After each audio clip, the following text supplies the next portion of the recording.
It's such a pleasure to be here, and thank you, Maria, for the talk. It really reminded me as a curator that I must include more images of art in my presentations, because it was so beautiful to see these rich images of works, and the analysis that you were making became so clear through them. Yeah, thank you to Sophia and Alex, and it's really a delight to be here in that connection as well, because Sophia, in fact, was an intern in a project that I did some years ago, but it was clear that she was so bright and so motivated that it would be very soon that, in fact, I would be working for her. So here we are.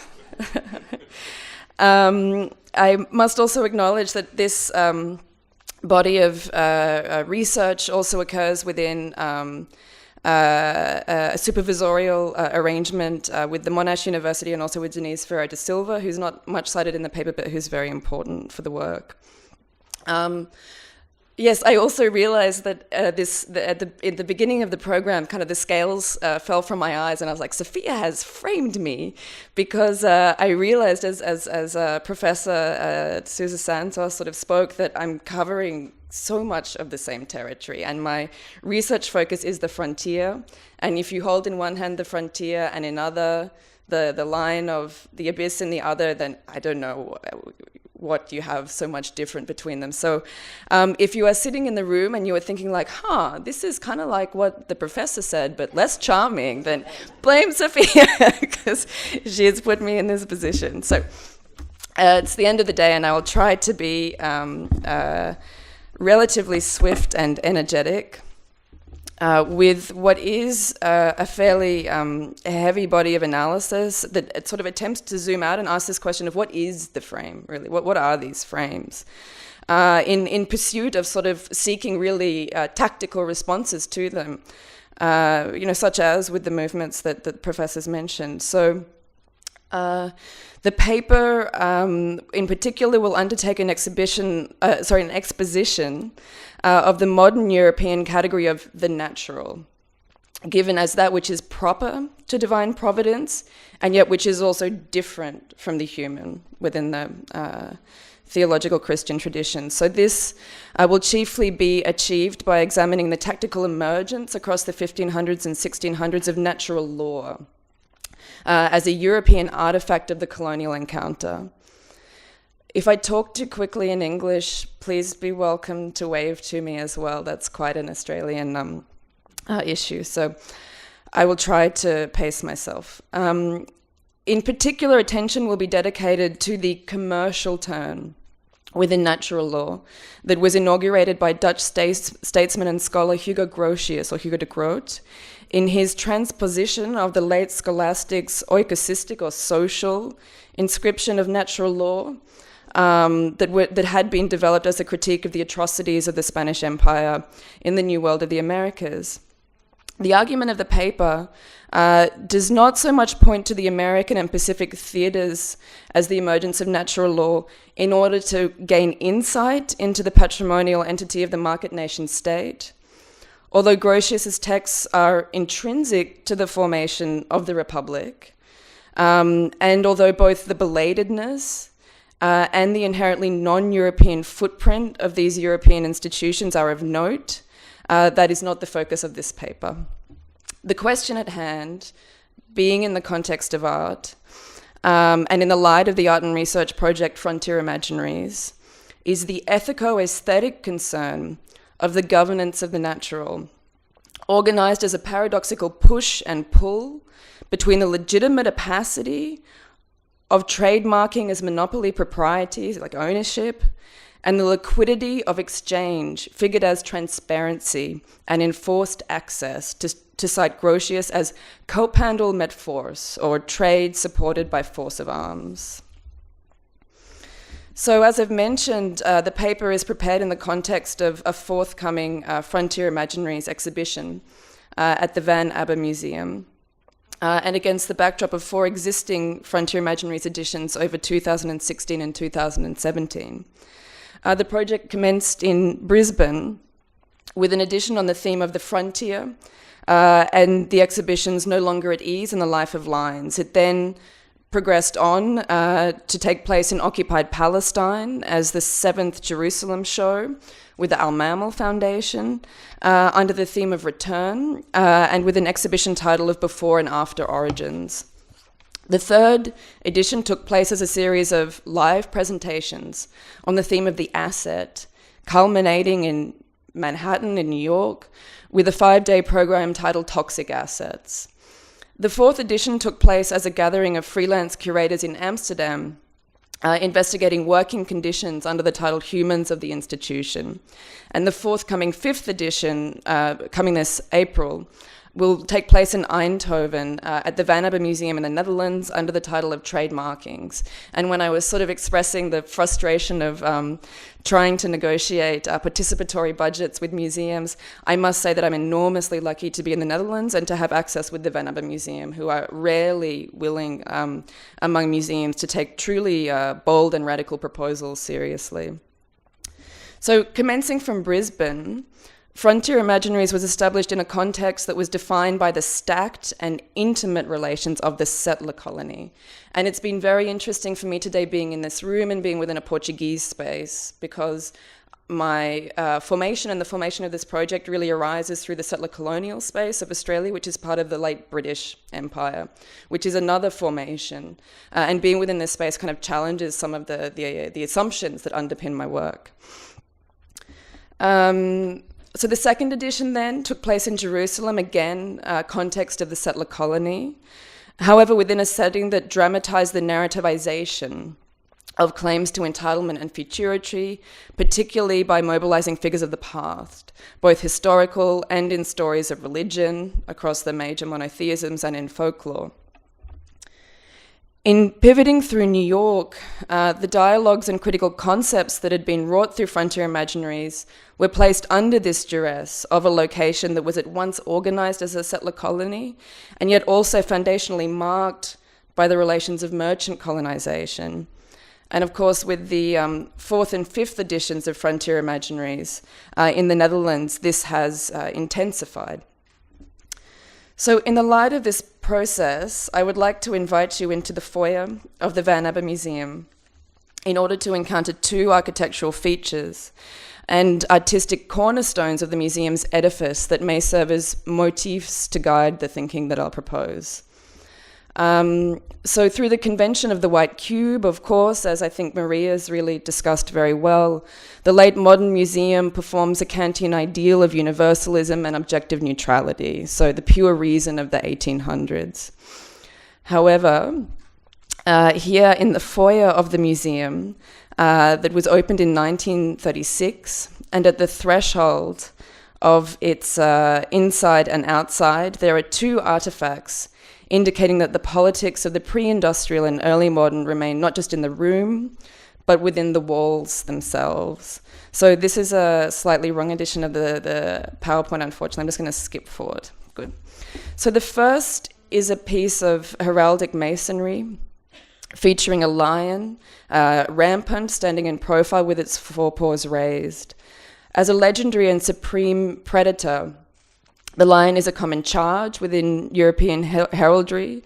Nonetheless, it appears particularly prevalently in the Netherlands, including within the coats of arms of the provinces of Brabant, Flanders, Friesland, Gelderland, Holland, Limburg, Luxembourg, Namur, and Zeeland, as well as the House of Orange.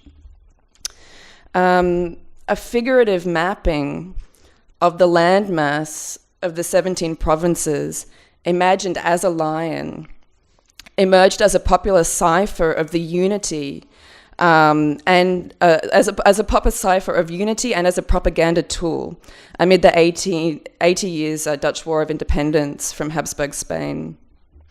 The Leo Belgicus, or the Dutch lion, first appeared in 1583 following the Union of Utrecht, which declared the Republic. In marshalling the provinces of the Netherlands into this graphic whole,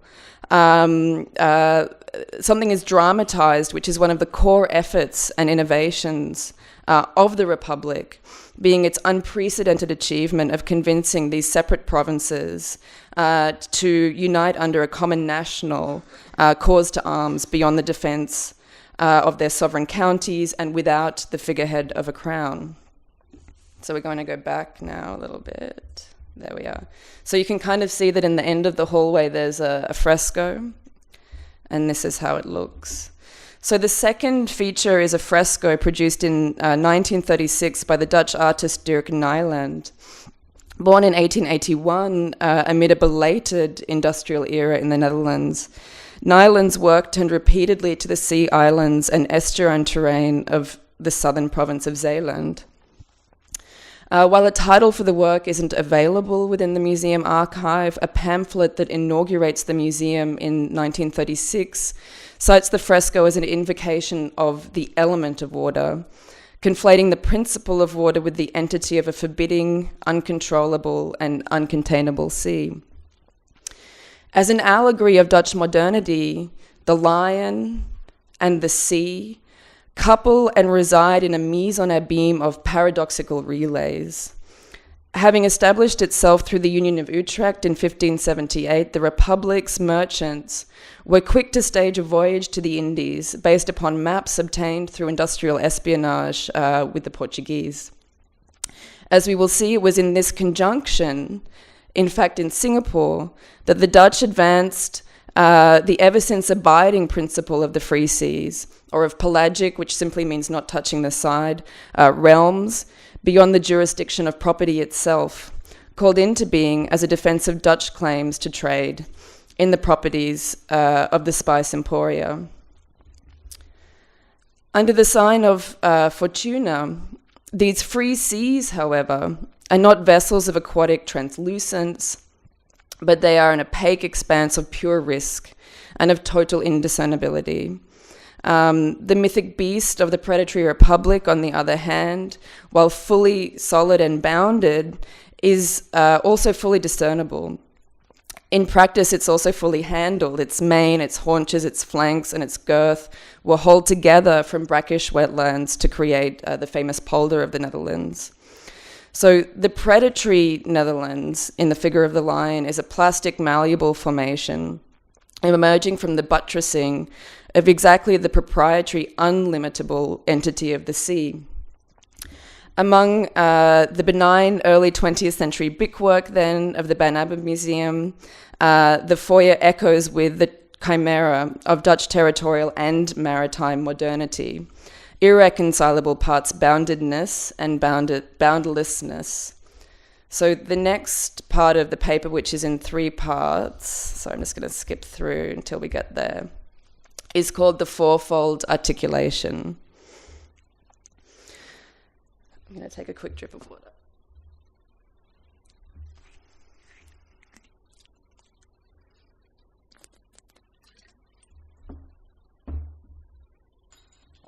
So, the fourfold articulation. As foreshadowed, today's focus is upon the tactical emergence of the governance of the natural, discerned through the early modern theological jurisprudence of natural law. The concern for this category arises in a departure from a previous paper that was titled The Fourfold Articulation, that advanced a crystallography of the axiomatic principles of the European modern account of value, as discerned from the viewpoint of the frontier, and I will now summarize those arguments here. So the frontier is a figure of European thought that was and is imagined to arbitrate the inside from the outside of the expanding modern dominion, across seas in the early maritime era, across the plains of North America, the southeast of South Africa, and the north and west of Australia in the settler colonial context, and in the continuing present time in the realms of space and deep sea exploration and technological innovation. The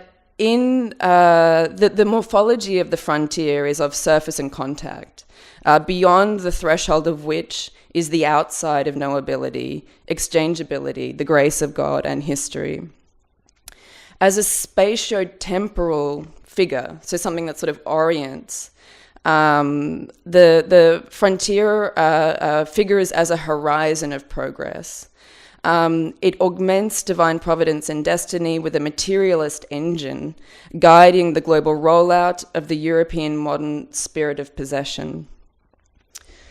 Within European theory, a critique of the frontier arises within the work of Marx. And this is where I'm going to do the thing where it's like, we love Marx, but he missed all the important stuff. And this is also where we're going to go deep into theory, so I'm sorry if this becomes complicated. So where are we? Yes, Marx. Okay, so Marx is a good place where we find a theory of the frontier in his account of the emergence of capital through the dispossessive processes of primitive accumulation. In his analysis, the story of capital commences with a classical account of the production of value that can be imagined as a vertical axis in which capital and labor act together upon the natural and yield value. In accounting for the emergence of the society of capital, Marx focuses upon the dispossession of peasants in the United Kingdom, violently forced out of their lands of subsistence by state and ruling class power, and thus shorn of their means of existence, or self-reproduction, and made available, therefore, as a floating and exploitable wage labor. Marx, therefore, augments the vertical axis of value with the qualifications of wage labor and surplus value, interfering within this axis of production. So value as the product of production. And so he's emphasizing the role of exploitation within value accumulation. Viewing this account from the frontier point of view, however, it becomes apparent that primitive accumulation, as formulated on the fields and factory floors of England, is insufficient to account for the systemic totality of capital as a modern European and therefore intrinsically global phenomenon.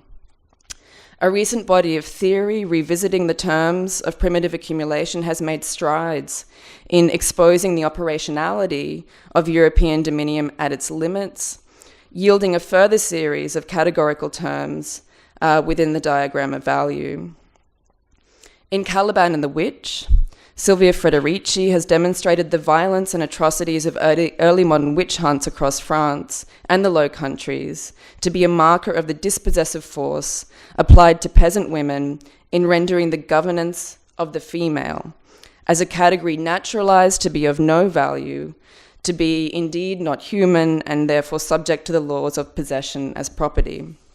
This can be imagined as a vertical cut, cleaving through the genealogy of the emerging capitalist society, separating male from female, and exploitable wage labor from non-valued reproductive labor.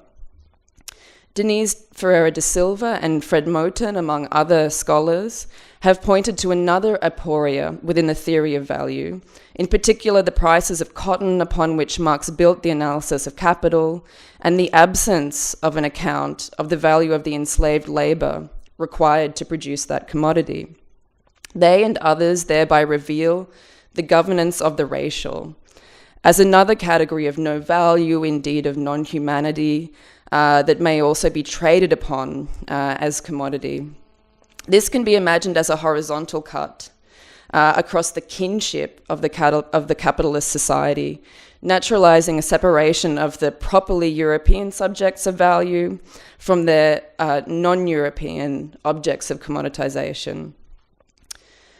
Glenn Sean Coulthard and Elizabeth Povinelli have both, in differing ways, pointed to the paradox of the term primitive within primitive accumulation, where from the perspective of Indigenous people in Canada, Australia as elsewhere, the processes of primitive accumulation are experienced not as an originating phase, but as a perpetual reality of the system of capital. And indeed, I borrow directly from Elizabeth Povinelli this notion of the governance of the prior, which I've applied onto the other categories. So this temporal paradox is captured by Aileen Morton Robinson's preferred term to the settler colony as a post-colonizing state, and is also part of the Afrofuturist analysis of the chronopolitics of European modernity.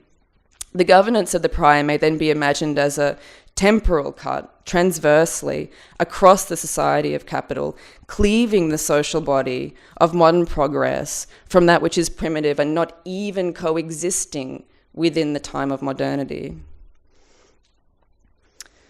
The categorical matrix of this, which I call the fourfold articulation, hauls together as value the society of man in the form of the first Platonic solid, the tetrahedron, arbitrating the society of progress from its wastes, and is something akin to the notion within Dutch Calvinist thinking of the righteous sieve.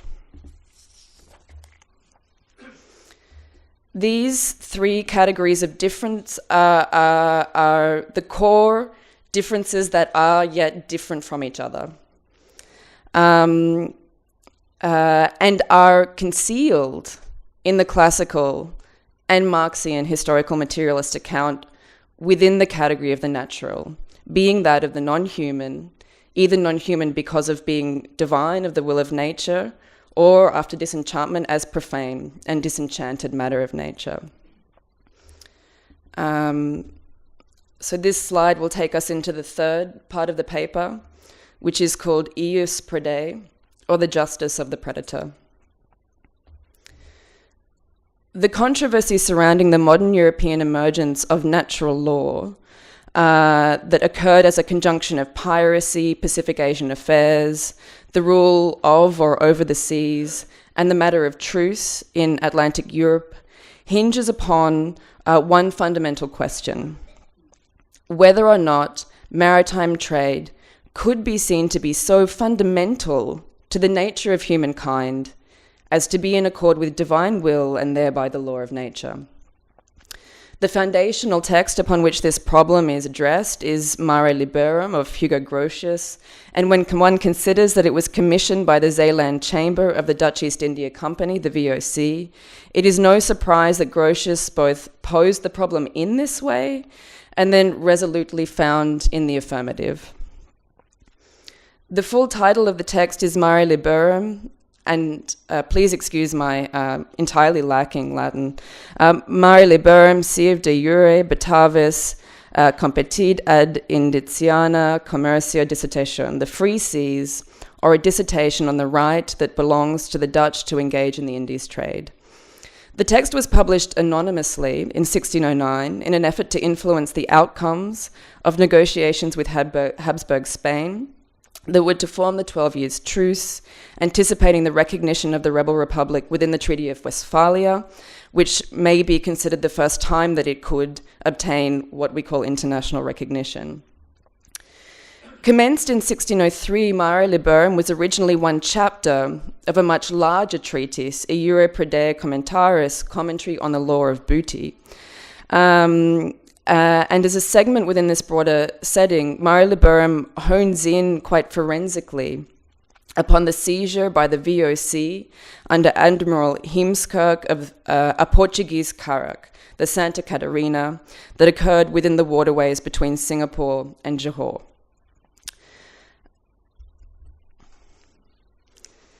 By Grotius' account, there were 3 vessels of the VOC that were about to sail for Europe when they were approached by King Ala ad-Din Riyad Shah III of Johor through his younger brother, Raja Bongsu, with an announcement that Johor was open to trade with the Dutch.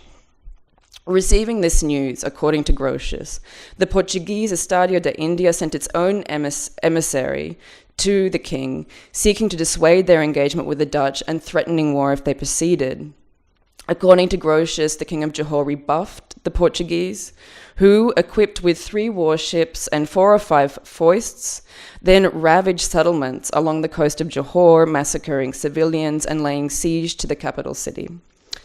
The Dutch were, again according to Grotius, called upon to help repel the Portuguese, and it was in this context that the Santa Catarina was taken captive by the Dutch, with its flagship, the Vitalier, or the White Lion. And that notion with the White Lion of a ship as a sort of like micro element of territorialized property moving through, guided by, this vanishing point of destiny through a space that's not so much impenetrable, but simply dematerialized, not even made material, is what I would like you to imagine with that diagram, that crystallized diagram of the fourfold, looking at this image. Upon returning to Europe, the Santa Catarina's cargo of rich trades from Japan and China were sold at a value twice the paid-in capital of the VOC at the time, inflaming the Northern European imagination of the fortunes to be gained in maritime trade in the Indies, while Portugal protested and demanded the return of the appropriated wealth. The apology of Mare Liberum, penned by Grotius anonymously, proposed a radical break with the existing global order of the 16th century, albeit by appropriating existing theological, ethical tools of the Spanish late scholastics. Until Mare Liberum, the European transcontinental maritime expansion had been sanctioned through mare clausum, or closed seas, with the great oceans of the Pacific, the Atlantic, and Indian Oceans apportioned to the jurisdiction of Spain and Portugal through papal bulls, with colonial expansion justified through the principles of discovery and first occupation, terra nullius. And in terms of what I mentioned before of how eye-opening it is for me to sort of address the work that I've been doing from the context of Australia and the British realm to the context of the Portuguese realm, it was only really in looking at this paper that I realized what an extraordinary anomaly it is that Australia was colonized under the doctrine of terra nullius. And it's something that Indigenous writers write about a lot. But I can be a bit of a ridiculous pedagogue, which means white person. And so it was really only when I looked at this that I realized how extraordinary it is that at that late day in the game that terra nullius is applied in Australia by the English. For the reason that Grotius applies another jurisprudence that is what carries since. So prior to Grotius, and separate to the exigencies of the nascent statecraft of the Republic, a critique of imperial Habsburg dominion had been raised from within Spain itself. The late scholastics, or the School of Salamanca, had intervened in response to the notorious atrocities of the Spanish presence in the West Atlantic New World, in part heard as confession of conquistadors of the Salamanca convent. This is an etching depicting atrocities allegedly in Europe, and I show it for the reason that it was actually made by two Flemish artists who'd fled the southern Netherlands because of their Protestant faith, Joos van Vink and Theodore de Bry. And so pointing to the symmetry that it would have been in the favor of the Dutch to reach to in terms of pointing to people in the New World who are being beleaguered and harassed by a brutal Spain, which they themselves claim to be as well. Faced with this crisis, the sin of unjust war against the command of the king.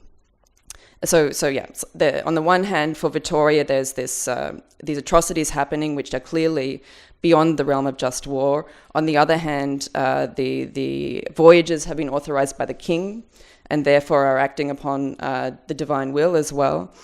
The Salamanca theologians set out to establish a renewed and just basis of the colonial presence in the New World. Francisco de Vitoria in particular diverged from Roman and papal law, calling on the higher principles of divine will and natural law, citing the Thomist principle of ius communicationis, or the right to free and unimpeded communications. The argument made was, in effect, that the sociability of humankind was so fundamental as to be in accord with divine will and a fundamental good of nature.